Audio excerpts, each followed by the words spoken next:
Hi,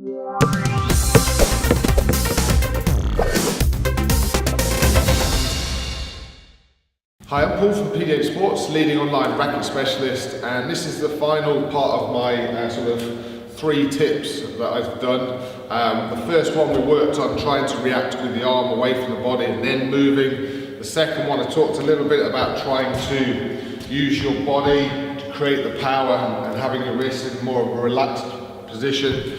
So this final part is really just trying to show you how by taking up those positions, you can really start to add some deception into your thing. Again, I keep relating back to a lot of club players leaving the tee, charging and trying to hit. We're really trying to get away from that and we're trying to link our movements. So as we're leaving this tee, as I said, we're taking the racket away. We're also trying to relax the wrist. And then the key really, which I touched upon in the second video about trying to add like some deception and choice, is now that we've linked everything with our movement and you've totally taken care of your racket, you don't have to do anything else with it, we're going to just start to add the shoulder turns, and that will come, so because we're moving the racket away, we're on the way, and really all we're trying to do is start to add that shoulder turn thing. Now from this position, as soon as you start to get these positions, you're really asking your opponent a question.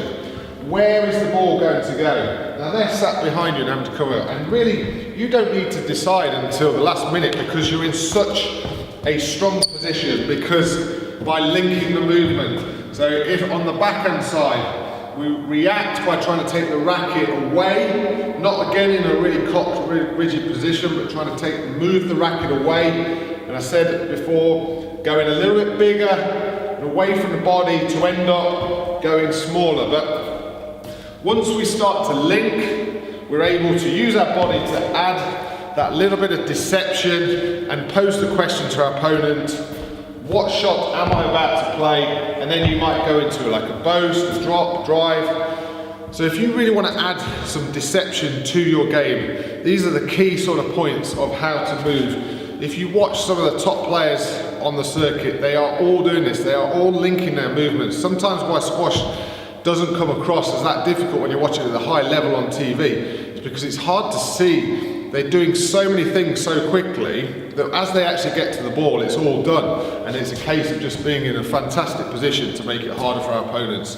So, great little tip there. If you can try and link these 3 videos I've done and build it, use that from, as I said, trying to work your racket away from the body, start to then move, nice and relaxed with the wrist, start to add shoulder turn, and there you have a really great approach into the ball that will hopefully have your opponent struggling to see where you're going to play, and without doing very much, you've started to become a better player through choice of shot, and you've started to add a lot of deception to your game.